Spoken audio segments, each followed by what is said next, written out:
Bonjour, bienvenue sur Histoire d'en dire plus. Aujourd'hui, on va parler d'un film d'horreur de John Carpenter, The Thing, le fameux, sorti en 1982.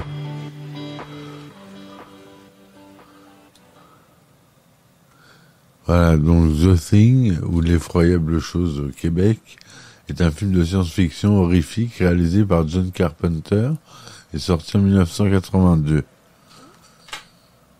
Écrit par Bill Lancaster, le film est adapté du roman court La Chose. Who Goes There en 1938. De John W. Campbell. Le film met en scène un groupe de chercheurs américains en Antarctique, en proie à la chose, une forme de vie parasite extraterrestre qui assimile puis imite les autres organismes.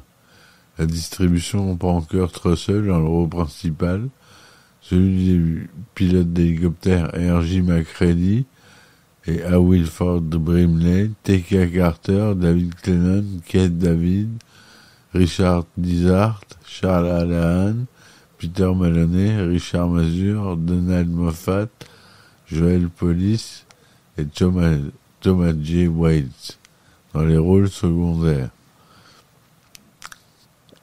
La production débute au milieu des années 70, avec pour ambition d'être une adaptation plus fidèle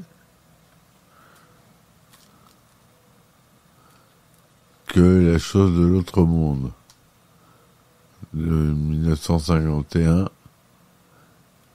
de Christian Lindby. The Thing connaît plusieurs développements, passant aux mains de divers réalisateurs et scénaristes ayant chacun une approche différente, avant d'être récupéré par Carpenter et Lancaster.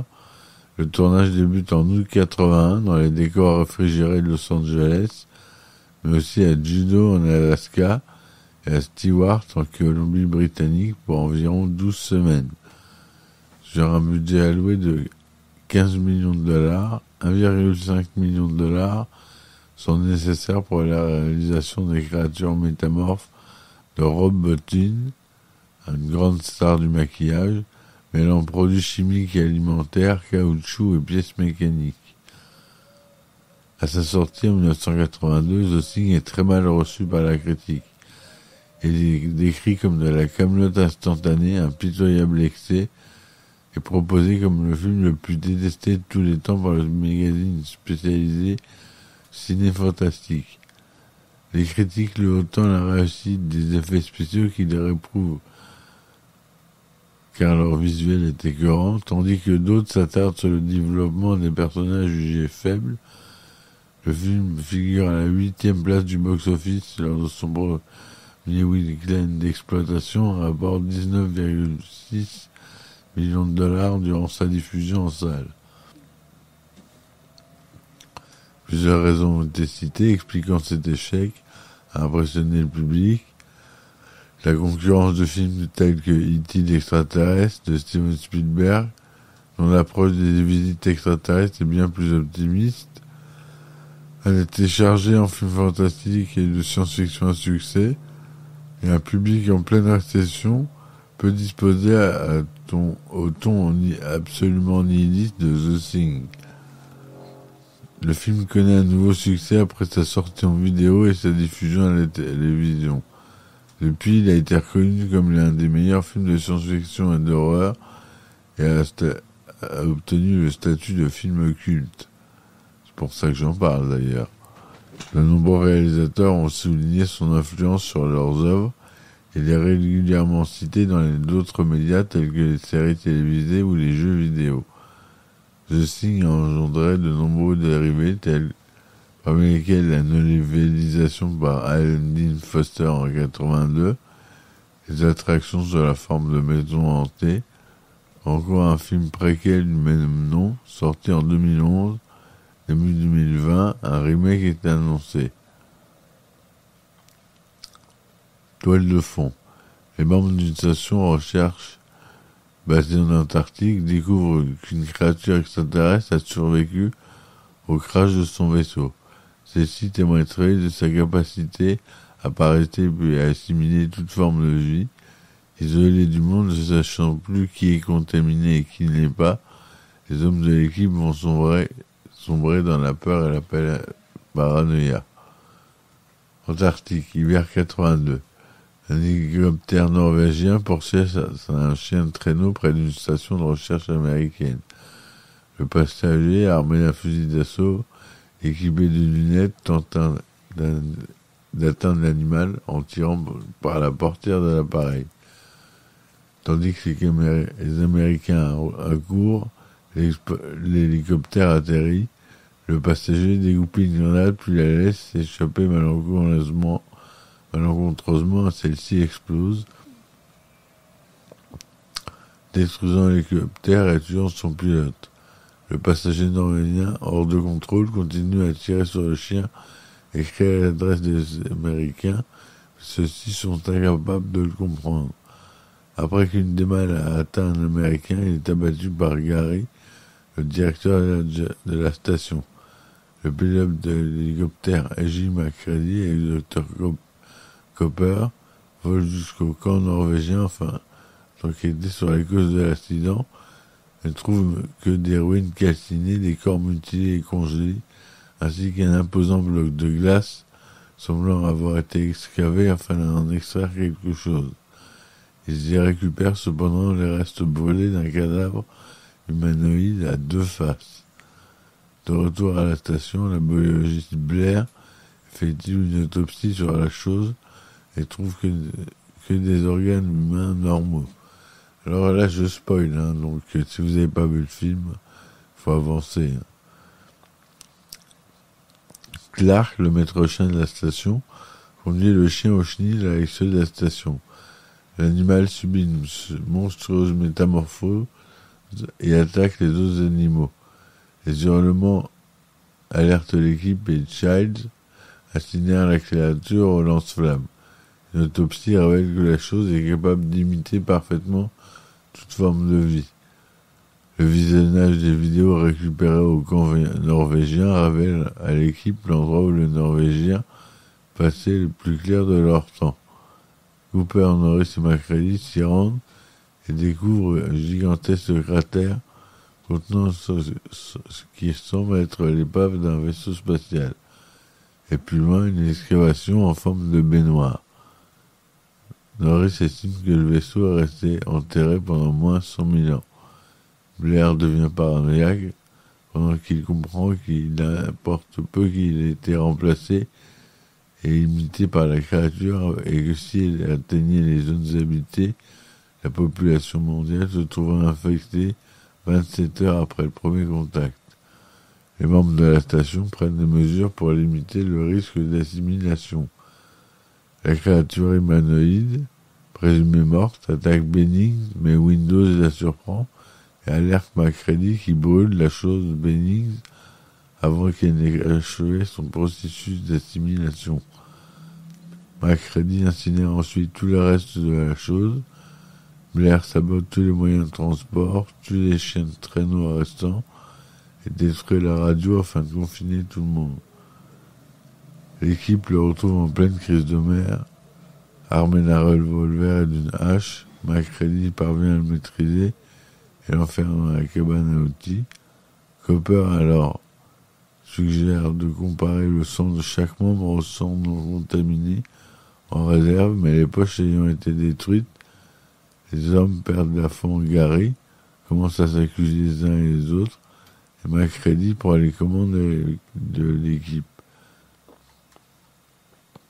McCready, Windows et Knowles trouvent le corps calciné de Fuchs et supposent qu'il est suicidé pour éviter d'être assimilé par la chose.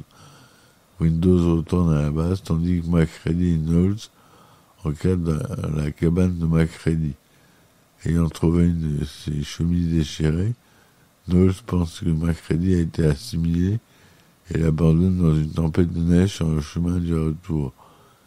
À l'intérieur de la station, le débat fait rage pour savoir s'il faut laisser McCready entrait, mais celui-ci brise une vitre et s'introduit dans la station, menace de se dynamiter avec eux. Pendant la confrontation, Norris tombe, a priori foudroyé par une crise cardiaque. Lorsque Cooper tente de le ramener par défibrillation, la poitrine de Norris s'ouvre et se referme sur les bras de Cooper comme une mâchoire géante. Les entrailles de la créature s'animent en un double monstrueux Norris. MacReady incinère la créature, mais la tête de Norris se sépare du corps et tente de s'échapper sous forme d'arachnide avant d'être également brûlé. MacReady ordonne à Windows d'attacher tout le monde pour un nouveau test. Giles et Clark refusent de s'y soumettre et Clark est tué par MacReady alors qu'il tentait de l'attaquer. MacReady explique cette théorie. Chaque cellule de la chose est un organisme individuel avec son propre instinct de survie qui réagit défensivement quand elle est menacée, à l'instar de la tête de la chose Norris. Il teste le sang de tout le monde, y compris le sien, avec un morceau de fil de cuivre chauffé au rouge. Tout le monde passe l'examen, y compris MacReady, mais le sang de Palmer réagit violemment à la chaleur. Palmer se métamorphose et contamine Windows, obligeant MacReady à les brûler tous les deux. Pendant que Childs est en garde au campement, ceux qui restent du groupe se mettent à la recherche de Blair afin de le tester. Ils découvrent un tunnel sous la cabane à outils et ils comprennent que Blair y construit un petit vaisseau pour s'évader. À la station, Childs a disparu et le générateur de courant a été détruit. MacReady pense que la chose a l'intention d'hiberner jusqu'à ce qu'une équipe de secours arrive au printemps pour la libérer. MacReady, Gary et Knowles décident de dynamiter tout le complexe dans l'espoir de détruire définitivement la chose. Alors qu'ils sont en train de disposer des explosifs dans le sous-sol, Blair réapparaît, s'empare de Gary. Knowles ne donne plus signe de vie. MacReady, qui craignait le pire, a allumé la mèche d'un bâton de dynamite. Voilà se dresser devant lui la forme la plus monstrueuse de la chose. Dans un geste de rage désespérée, il lui hurle alors « Je t'emmerde, je t'emmerde !» Yeah, fuck you too, en version originale. Avant de lui lancer un bâton de dynamite, anéantissant la dernière manifestation de la créature, ainsi que la quasi-totalité des bâtiments restants. MacReady s'assoit pour observer la station brûlée. Giles réapparaît, expliquant s'être perdu dans la tempête en poursuivant Blair. Épuisant et se sachant condamné par le froid, ils reconnaissent la futilité de la méfiance mutuelle et partagent une bouteille de scotch ayant miraculeusement échappé à l'apocalypse.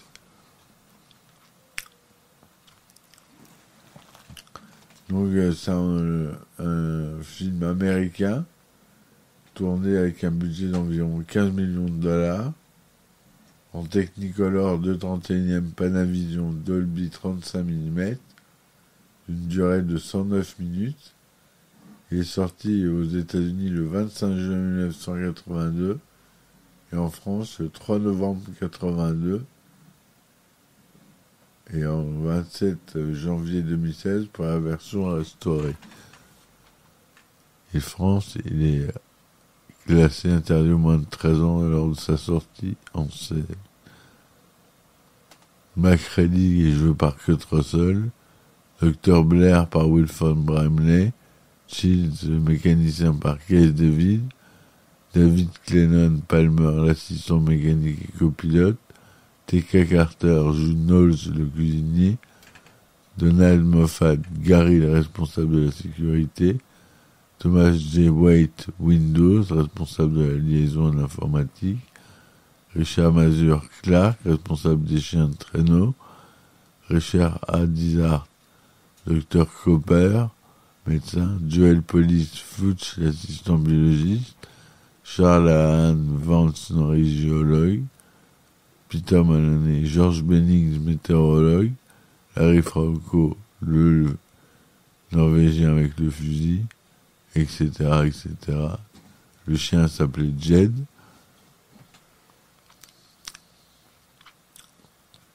La production du film. Au milieu des années 70, les producteurs David Foster et Lawrence Turman soumettent le projet d'une adaptation du roman court à la chose House Goose Air de 1938 de Joe W. Campbell à Universal Pictures. Celle-ci était déjà librement adaptée par le passé en long métrage avec la chose d'un autre monde de 1951 de Christian Nyby et Howard Hawks, non crédité, ainsi qu'à la télévision avec l'épisode Créatures de feu de la série Voyage au fond des mers de 64 à 68 d'Irwin Allen. Cependant, Foster et Turman souhaitent développer un projet plus fidèle à l'œuvre originale. Les droits sont jusque-là détenus par différentes personnes. Le scénariste Art Barkwood et Matthew Robbins possèdent ceux de l'adaptation, mais ils ratent l'opportunité d'en faire un nouveau film et Universal les récupère. Wilbur Stark a acheté les droits de remake de 23 films de la RKO Pictures en 1976, y compris ceux de la chose d'un autre monde, à 3 financiers de Wall Street qui ne savent pas comment faire, en échange d'un retour une fois le film produit. Universal obtient à son tour les droits du remake du film à Stark, ce qui lui vaut une citation en tant que producteur exécutif sur toutes les publicités imprimées et télévisées, les posters et les communiqués de presse. Carpenter John est approché une première fois en 1976 par le coproducteur et ami Stuart Cohen, mais Carpenter s'était vu principalement comme un réalisateur indépendant. À Universal préfère choisir le réalisateur de Massacre à trop bostonneuse, Tobe Hooper, déjà sous contrat. Finalement, les producteurs désapprouvent le concept proposé par Hooper et son co-scénariste Kim Henkels, après avoir été pitché par plusieurs scénaristes et avoir tenté de recruter d'autres réalisateurs tels que John Landis 120. Le projet est mis sur pause. Le succès du film de science-fiction Récit de Ridley Scott Alien réanime le projet et Carpenter est de nouveau associé au projet après que le succès public et critique de son slasher La Nuit des Masques, Halloween en 1978. John Carpenter est tout d'abord réticent à l'idée de rejoindre le projet, car il pense que l'adaptation de Hawks est difficile à surpasser. Malgré un monstre jugé insignifiant, Cohen lui suggère de lire la nouvelle originale.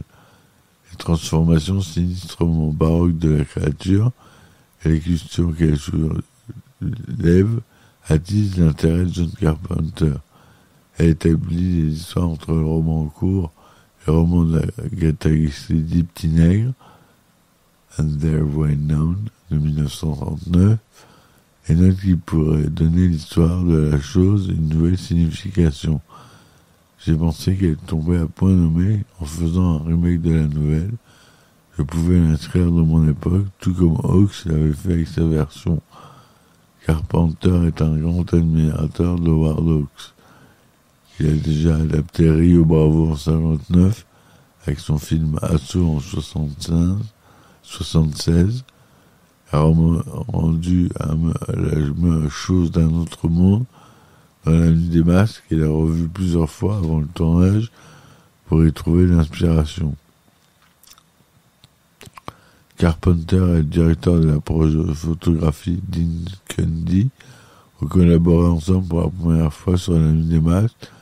The Thing est leur premier projet à gros budget pour un major. Pour avoir garanti la participation de l'équipe de tournage et de scénaristes, la production du film est de nouveau mise à mal lorsque John Carpenter pense à démissionner.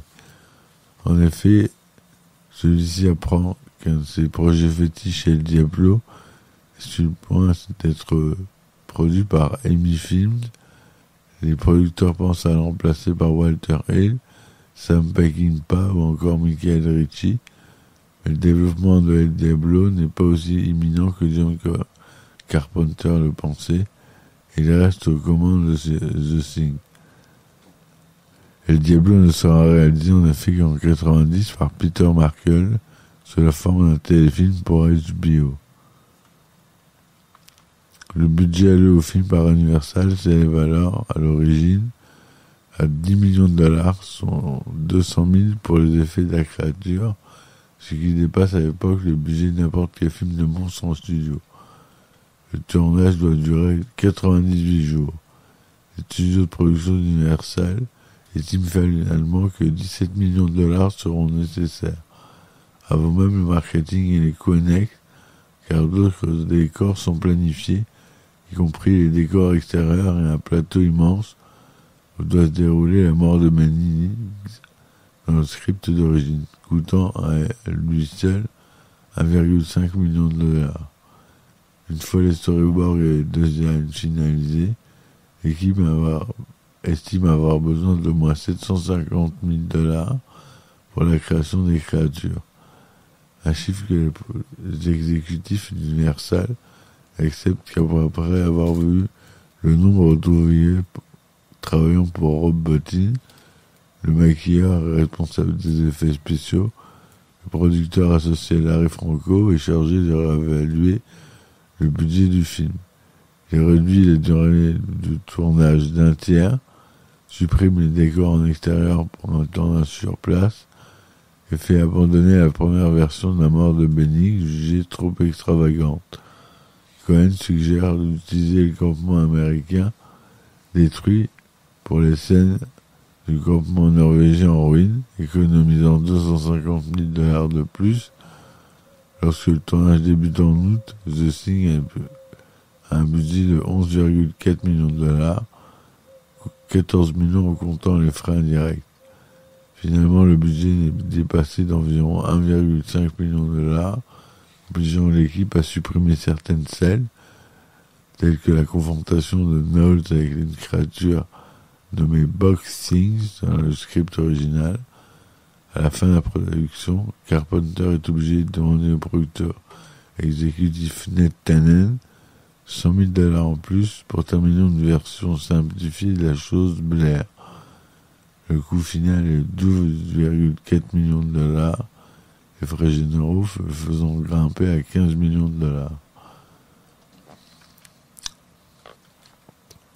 De nombreux écrivains se sont penchés sur le projet de Things avant qu'il ne soit récupéré par Carpenter, parmi lesquels William F. Nolan, le co-auteur de L'Âge du Christ en 1967, adapté en 1976 par Michael Anderson, et du romancier William Wiltz.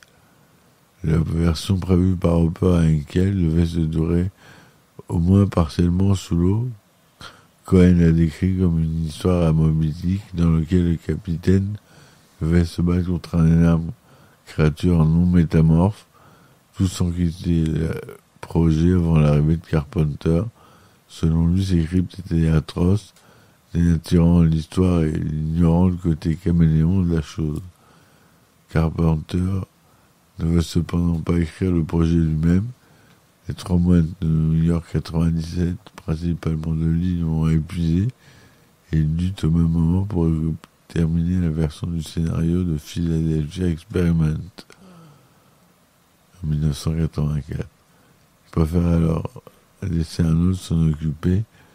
Une fois Carpenter confirmé en tant que réalisateur, la production demande à plusieurs auteurs de scénariser The Thing, dont Richard Matheson, Nigel Kneale et Richard Washburn.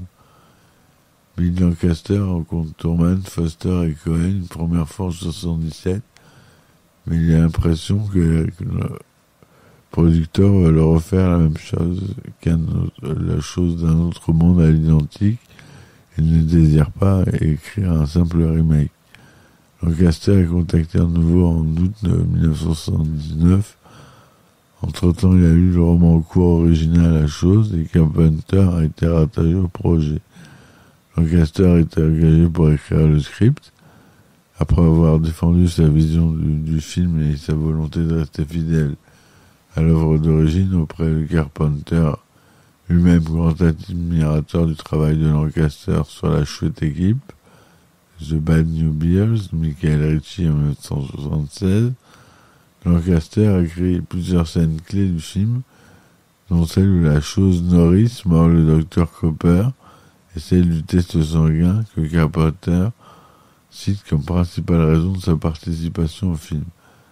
Lancaster explique avoir eu plusieurs difficultés à transcrire la chose en film parce qu'elle ne présente que peu d'action. Elle réalise des changements considérables, en particulier dans le nombre de personnages, passant de 37 à 12. Lancaster peut en effet mettre en scène 37 personnages serait excessif et qu'il serait difficile pour le public de suivre et pour le scénariste de les développer correctement. Il choisit également de modifier la structure narrative en la débutant au milieu du récit, au milieu des flashbacks, comme dans le livre. Plusieurs personnages seront modernisés pour le public contemporain.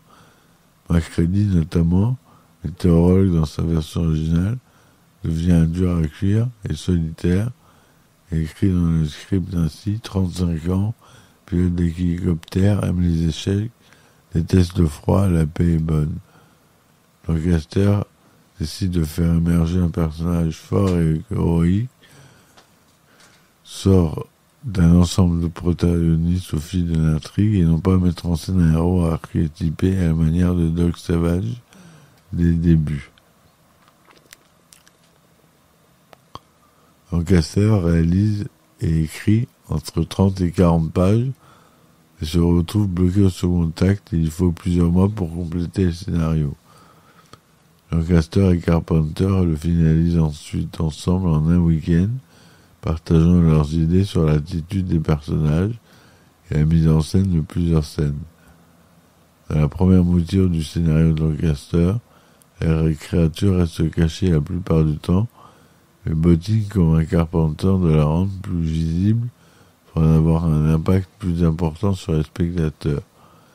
La fin connaît également une profonde modification chez Lancaster. Macready et Child se transforment en monstres. Ils sont sauvés au printemps par l'hélicoptère, accueillant leur sauveteur par la réplique: Hey, which way to hot meal? Et c'est pas où qu'on peut avoir un repas chaud. Les Carpenter trouvent cette fin superficielle. Le roman court, quant à lui, se termine sur une victoire indéniable des humains, mais ceux-ci sont inquiets d'une possible infection par des oiseaux qu'ils voient voler vers le continent. Carpenter décide de terminer son film par rapport à la mort progressive des personnages principaux, transit froid, se sacrifiant pour sauver l'humanité de l'infection. Ils y voient l'ultime acte héroïque. Lancaster écrit cette fin en évitant un twist à la manière de la 4e dimension.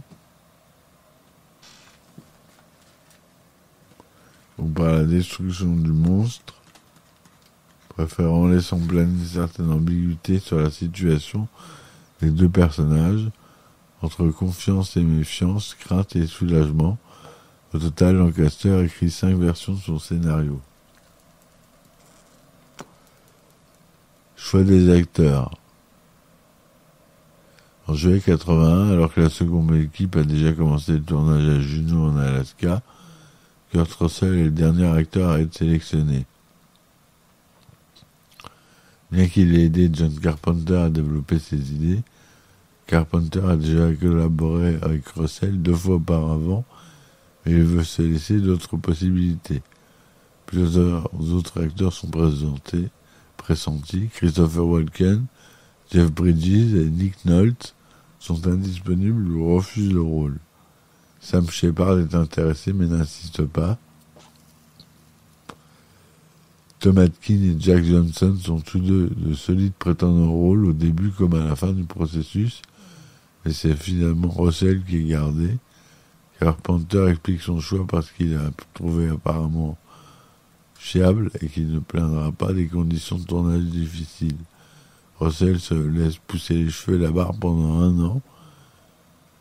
Les producteurs ont rencontré de nombreux acteurs durant lesquels les premières étapes de production telles que Branagh Dennehy, Chris Christopherson, John Heard, Ed Harris, Tom Berenger, Jack Johnson, Scott Glenn, Fred Ward, Peter Coyote, Tom Atkins et Tim McKeyer. Certains ont refusé de jouer dans un film de monstres, tandis que Dennehy a été choisi pour interpréter Cooper. Chaque acteur était payé $50,000, à l'exception de Russell, plus connu dont le cachet s'éleva à $400,000.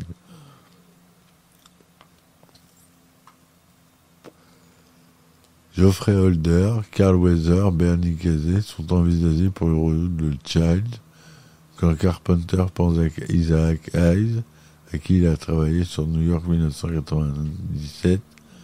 Ernie Hudson est favori et est à 2 doigts de signer avant que la production ne rencontre Keith David. The Thing est le premier grand rôle pour David, venant du théâtre. Il doit apprendre à se contenir et à ne pas trop exposer les émotions de son personnage. Conseillé par Richard Masur et Donald Moffat en particulier, interprétant réciproquement Clark et Gary, Masur et David discutent de leurs personnages durant la répétition et décident que Clark et Shields ne s'apprécient pas. Pour le rôle de Blair, l'équipe choisit Wilford Brimley, encore inconnu, car ils veulent un homme banal, dont l'absence ne paraîtrait pas suspecte aux yeux du public jusqu'au moment adéquat. L'idée est d'infecter le personnage tôt dans le film, mais hors champ. Sa condition sera inconnue du public et ses intentions cachées. Carpenter veut donner le rôle à Donald Pleasence, et celui-ci est jugé trop reconnaissable. T.Q. Carter obtient le rôle de Knowles, mais le comédien Frankie Ayaye est aussi auditionné. Celui-ci, cependant, livre un long discours sur son personnage. Il considère stéréotypé, sur quoi se termine la réunion. Bottin insiste pour jouer Palmer, mais ses fonctions en tant que responsable des effets spéciaux l'obligent finalement à renoncer. Le personnage ayant pour quelques moments de comédie, Universal pense entre autres à Jay Leno, Gary Shandling, Charles Fisher pour interpréter le rôle. C'est finalement David Clennon qui est sélectionné notamment pour son jeu de rôle dramatique. Clennon a également été auditionné pour le rôle de Bennings, mais il préfère jouer un col bleu défoncé plutôt qu'un col blanc scientifique. Power Booth, Lynn Van Cleef, Jerry Orbach et Kevin Conway sont envisagés pour le rôle de Gary, ainsi que Richard Mulligan, lorsque la production hésite à rajeunir le personnage pour le rapprocher de McCready. Masur auditionne également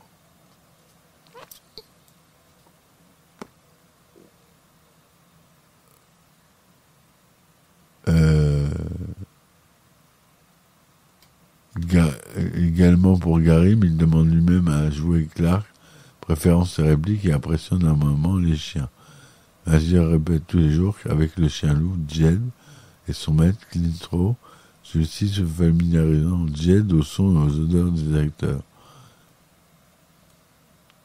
Ce travail se reflète lorsque le chien se tient à côté de Masur sans avoir à chercher son maître. Masur décrit son personnage comme peu intéressé par la compagnie humaine et préférant travailler avec les chiens. Il est allé dans un magasin survivaliste pour acheter un canif à lame rétractable et l'utilise lors de sa confrontation avec le personnage interprété par David. Masur a refusé un rôle dans le E.T. l'extraterrestre pour jouer Clark. William Daniels et Dennehy sont tous intéressés par jouer le rôle du Dr Cooper, mais quand Panther choisit à la dernière minute Richard Dezenhart.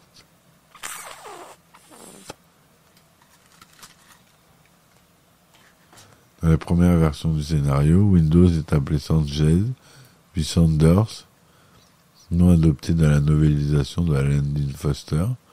Le nom Windows, fenêtre en anglais, a été choisi en voyant l'acteur Thomas J. White en costume, essayant une énorme paire de lunettes à vert teinté que le personnage porte dans le film. L'unique présence féminine de la distribution est la voix de l'ordinateur de MacReady, doublée par la femme de Carpenter à l'époque, Adrienne Barbeau, à qui il avait déjà travaillé sur le meurtre au 43e étage, Fog, à New York 1997. Russell le trouve le côté exclusivement masculin de l'intrigue intéressant, les hommes n'ayant pas à se poser de questions devant une femme. Foster, Franco et Lancaster, parmi tant d'autres membres de l'équipe, font un caméo dans la vidéo des Norvégiens. Le cadreur resté là à doubler toutes les scènes où les aiguilles sont utilisées pour prélever du son, précisant à Carpenter qu'il pourrait faire ça toute la journée. Franco joue également le Norvégien au fusil sortant de l'hélicoptère dans la séquence d'ouverture. La distribution est dirigée par Anita Dan. Les storyboards de The Thing, réalisés par Mike Ploug et Munter Hübner, en début de tournage, sont tellement détaillés que certains plans répliquent les dessins à l'identique. Le directeur de la photographie, Dean Kennedy, insiste pour lui donner l'utilisation du format large anamorphosé afin de passer le plus de personnages dans le plan et mettre en valeur l'environnement, tout en créant un sentiment de confinement à l'image. Cela crée un espace négatif autour des acteurs pour laisser deviner une présence hors champ. Le tournage principal débute le 24 août 1981 à Juneau, la capitale de l'État d'Alaska, environ 12 semaines. Carpenter demande 2 semaines de répétition en amont du tournage pour voir comment les scènes fonctionnent. La requête est inhabituelle à l'époque car elle engendre de nouveaux frais. Le tournage se déplace à Los Angeles dans les studios Universal où les températures extérieures atteignent les 38 degrés quand celle des plateaux est régulée à moins 2 degrés. L'équipe voulait à l'origine tourner dans une structure réfrigérée, mais aucune assez grande n'existait. À la place, ils récupérèrent autant de climatiseurs portables qu'ils peuvent, rendent le plateau hermétique et utilisent des humidificateurs et des brumisateurs pour augmenter l'humidité de l'air. Carpenter, mécontent dans les premières scènes tournées, réunies dans un premier montage brut, collées les unes aux autres sans transition. Selon lui, le film ressemble à une succession de scènes où les hommes restent debout à discuter sans rien faire d'autre. Il décide de les réécrire pour les situer en extérieur lorsque le tournage se déplace à Stewart, en Colombie-Britannique. Carpenter est déterminé à utiliser 2 lieux préexistants au lieu de tournage de ses succès précédents, Halloween and the Fog, lui donnant la crédibilité nécessaire pour s'imposer dans cette production au plus gros budget qu'est The Thing. Les responsables du repérage ont trouvé une zone juste à l'extérieur de Stewart, le long de la côte canadienne, qui offre au projet une certaine facilité d'accès et revalorisera les scènes de jour. Le 2 décembre 1981, une centaine de techniciens américains et canadiens y déménagent pour commencer le tournage. Durant le transport, le bus de l'équipe glisse dans la neige vers une partie de la route non protégée et manque de faire une chute de 150 mètres. Certains résident dans la petite ville minière lorsque d'autres logent dans les péniches résidentielles le long du canal Portland et doivent construire 43 km sur une route étroite et venteuse avant d'accéder au plateau d'Alaska. Les décors ont été construits en Alaska durant l'été au sommet d'une zone rocheuse surplombant un glacier en attendant que la neige tombe et le recouvre. Ils sont utilisés à la fois pour la scène intérieure et extérieure, ce qui signifie que l'intérieur ne peut pas être chauffé au-delà du seuil de congélation pour ne pas faire fondre la neige sur le toit. En dehors, les températures sont si basses que les objectifs gèlent et se brisent. De plus, les caméras doivent être laissées dans le froid, la chaleur floutant les objectifs, ce qui met des heures à se dissiper. Le tournage, victime des aléas de la météo, dure 3 semaines, la neige étant tellement forte qu'il est impossible de tourner pendant des jours. 8 heures sont nécessaires pour préparer les explosifs pour le final. Keith David se casse la main la veille de son premier jour de tournage dans un accident de voiture. Ils sont tout de même sur le plateau, mais Carpenter et Franco, voyant sa main enflée, l'envoient à l'hôpital où on lui fait 2 points de suture. Il revient avec un gant chirurgical sous un gant noir, pas pour correspondre à la couleur de sa peau. Sa main gauche est ainsi cachée pendant la première moitié du film.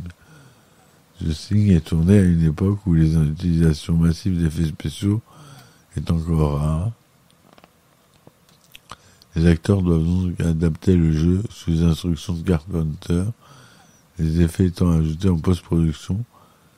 Quelques marionnettes sont présentes pour figurer ce qui se passe sur la scène, mais la plupart du temps, les joueurs jouent en regardant un mur ou un objet marqué d'un X.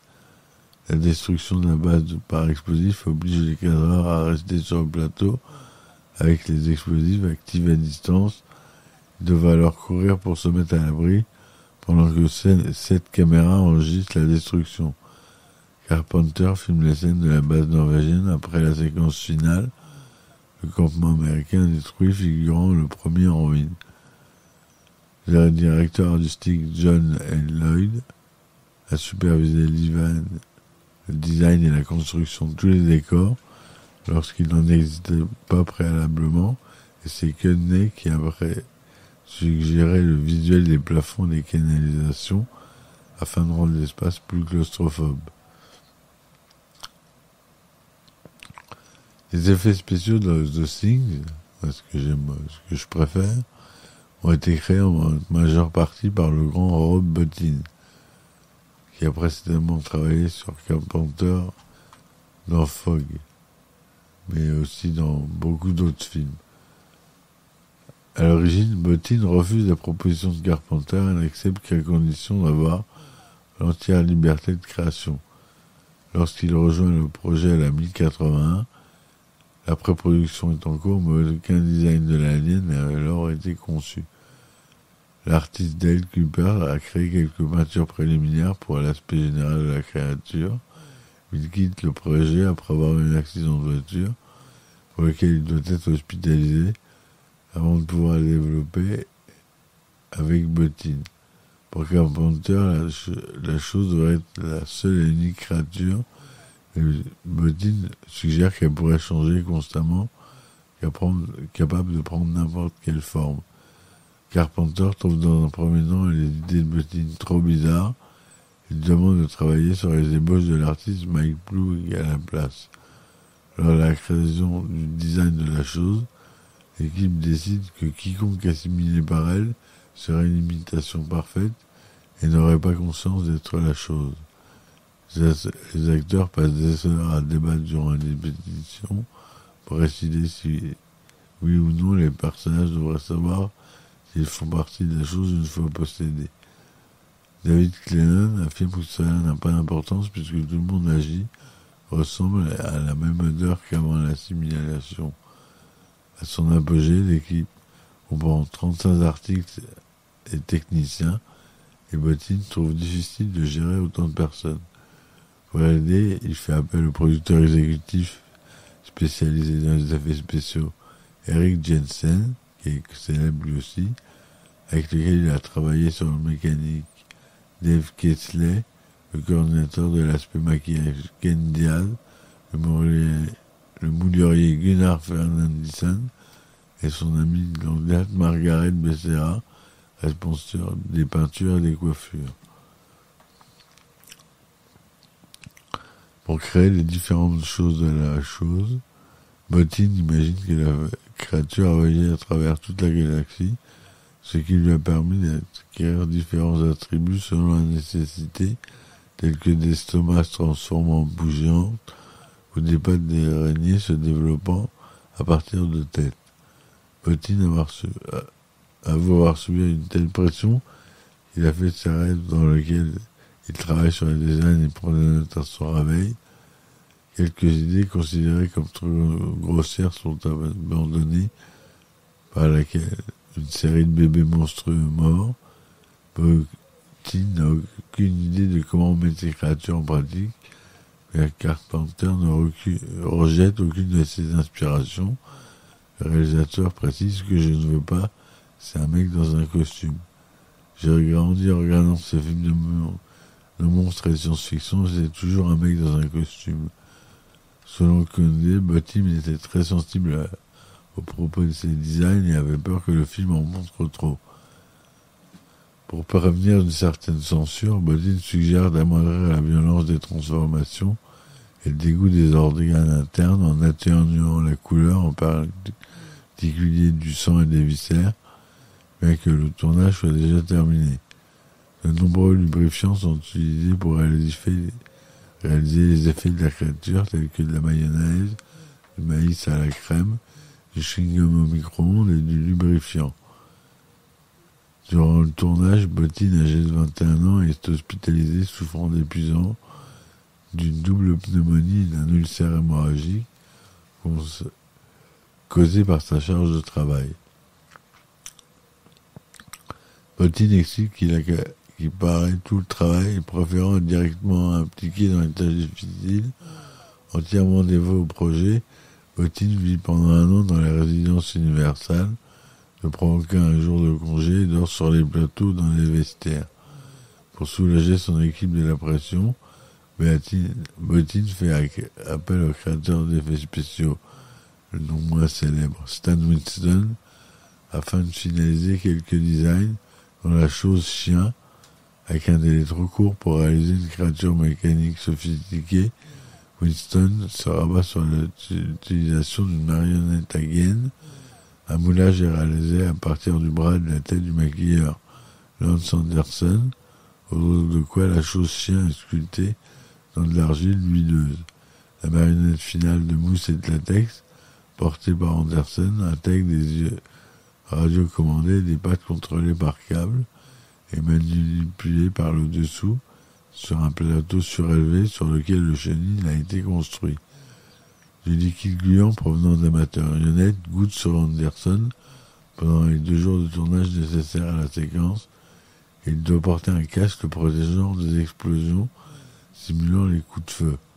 Anderson doit tirer sur les tentacules pour les ramener à l'intérieur de la chose chien, la scène étant montée à l'envers, reverse motion, pour donner l'impression qu'elle sort de son corps. Winston refuse d'être crédité pour son travail, insistant sur le fait que Bottin mérite tous les honneurs. Winston est cité dans le remerciement du générique final. Dans une scène, le Dr Copper décide de réanimer Norris à l'aide d'un défibrillateur. Ce dernier se révèle être la chose. Sa poitrine s'ouvre et se transforme en bouche énorme, arrachant le bras de Copper. Bottin la réalise en recrutant un double amputé sur lequel sont ajoutées des prothèses d'os en cire et de veines en caoutchouc et de jello. Les bras sont ensuite placés dans l'estomac factif. La mâchoire mécanique se serre. L'acteur s'éloigne, tranchant les 2 bras. L'effet de la tête de la chose norine se détachant de son corps pour se sauver a été testé plusieurs mois avant que Bottin en soit satisfait.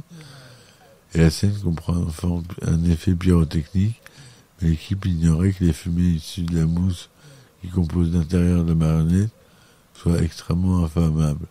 Les fumées prennent feu, créant une énorme boule de feu qui engloutit la marionnette. Malgré cela, elle ne souffre que peu de dégâts et l'équipe peut terminer la scène une fois le début d'incendie éteint. L'expert en stop-motion Random William Cook est chargé de développer la séquence finale dans laquelle McCready affronte la chose Blair. Cook crée une marionnette de plateau et filme le monstre en grand angle image par image. Le Carpenter n'est pas convaincu par les faits et n'utilise que quelques secondes du résultat. Il vaut mieux 50 personnes pour actionner la marionnette de la chose Blair. La production voulait utiliser une caméra centrifugeuse. un tambour rotatif sur une plateforme fixe sur laquelle était scellée une caméra pour la scène de la chose Palmer, lui permettant de courir le long et de traverser le plafond. Une fois de plus, le coup est jugé trop important et l'idée est abandonnée. À la place, Carpenter filme un cascadeur tombant à travers le sol, maquillé pour ressembler au plafond de l'avant-poste. Le cascadeur Anthony Cesare double la chose Palmer. Après que McReady l'ait incendié, il soit passé à travers le mur de la base. Le budget des effets spéciaux est dépassé au-delà de ce qui était prévu et atteint le $1,5 million. Plusieurs scènes présentes dans le scénario sont absentes du film, parfois pour une question de rythme, pour pas casser le suspense avec trop de dialogue. Pour Carpenter, certains de ces problèmes proviennent directement de sa méthode de travail, d'autant que plusieurs séquences ne font répéter des événements ou des informations. D'autres scènes de poursuite des chiens en motoneige ont été supprimées du script au moment du tournage, car jugées trop coûteuses à filmer. À l'inverse, le monologue de McReady est ajouté à la dernière minute et n'apparaît pas dans le scénario. Carpenter l'a inséré en deuxième partie pour clarifier l'histoire, mais surtout pour souligner le caractère héroïque de McReady après qu'il ait pris les commandes de la base. Le réalisateur explique en outre que l'écriture de Lancaster, se focalisant sur un ensemble de protagonistes, ne mettait pas assez en valeur la singularité des personnages. Depuis le succès des Nuits des Masques, de nombreux films ont répété les mêmes techniques d'effroi, ce dont Carpenter voulait s'éloigner avec The Thing. Il a ainsi supprimé certaines scènes du script de Lancaster, pourtant déjà filmées, telles qu'un corps tombant subitement dans le cadre, ce qu'il trouve trop cliché. Seules 3 minutes de développement du background des personnages apparaissent dans le script initial de Lancaster. Une scène dans laquelle McReady gonfle discrètement une poupée gonflable alors qu'il avait regardé la vidéo des Norvégiens a été filmée mais n'apparaît pas dans la version finale du film. Mais elle apparaît en tant que jump scare dans une scène avec Knowles. Différentes morts ou des versions allongées ont été tournées selon les personnages. Dans le film, les zones calcinées de Fuchs sont retrouvées, révélant qu'il est mort hors champ. Et aussi une scène alternative montre son corps empalé à un mur avec une pelle. Le scénario prévoyait l'apparition de Knowles, partiellement assimilé dans une masse de tentacules, mais dans le film, il disparaît tout simplement. Carpenter éprouve des difficultés à expliciter ce qu'est l'assimilation aux yeux du public. Dans la version d'Lancaster, Benning devait mourir en étant tiré sur une couche de glace par la chose avant de ressurgir à plusieurs endroits sous plusieurs formes d'assimilation. Cette scène aurait dû être construite dans l'un des plus grands plateaux d'Universal, avec un système hydraulique complexe, des chiens et des lance-flammes, mais elle est finalement abandonnée pour des raisons budgétaires. Une scène où Bennings est assassiné par un mystérieux assaillant a été tournée, mais l'équipe explique qu'elle estime que l'assimilation causant sa mort n'est pas suffisamment expliquée. Sous des délais réduits, avec peu de décors intérieurs restants, un petit plateau est construit et malonné, recouvert de lubrifiant, de teinture orange et de tentacules en caoutchouc. Des gants sont utilisés pour une autre créature, sont repris pour figurer l'assimilation partielle. Carpenter filme plusieurs fins pour The Thing, dont une est plus heureuse parce que le monteur Todd Ramsey pense qu'une conclusion aussi sombre et nihiliste ne passerait pas les projections test. Dans cette version alternative, McReady est secouru. Un test en main prouve qu'il n'est pas contaminé. Et pour Carpenter, styliquement partant, Cette fin aurait paru ringarde. La monteuse Verna Field est tâchée de retravailler la fin pour clarifier et résoudre l'intrigue. Finalement, la scène est entièrement nouvelle, est retournée, dans laquelle Childs est supprimé, avec lui la suspicion qu'il soit infecté, en laissant seul MacReady. Le retour des projections test sont légèrement meilleurs que pour la fin originale.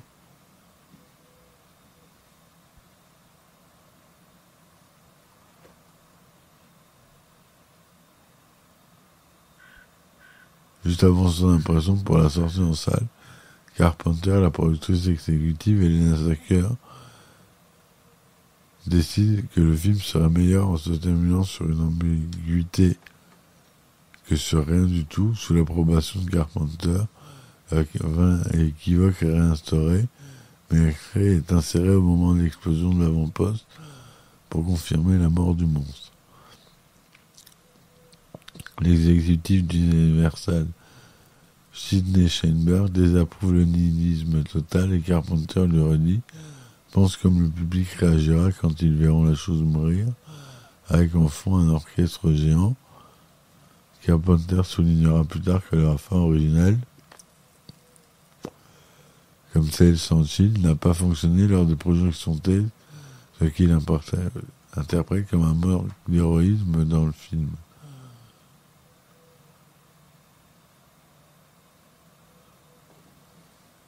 Je fais appel au célèbre compositeur Ennio Morricone pour faire l'approche musicale du film.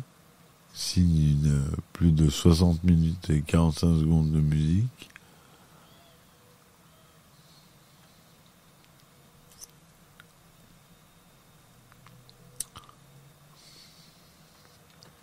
Une bande-annonce de The Thing est diffusée lors d'un projet de E.T. d'extraterrestre.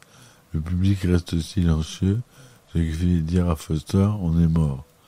L'accueil du public lors des projections test de The Thing pousse le studio à changer les publicités sombres en noir et blanc pour être attribué par les producteurs pour une image en couleur d'individu le visage lumineux. Le slogan est modifié « Man is the warmest place to hide ». L'homme est l'endroit le plus chaleureux où se cacher.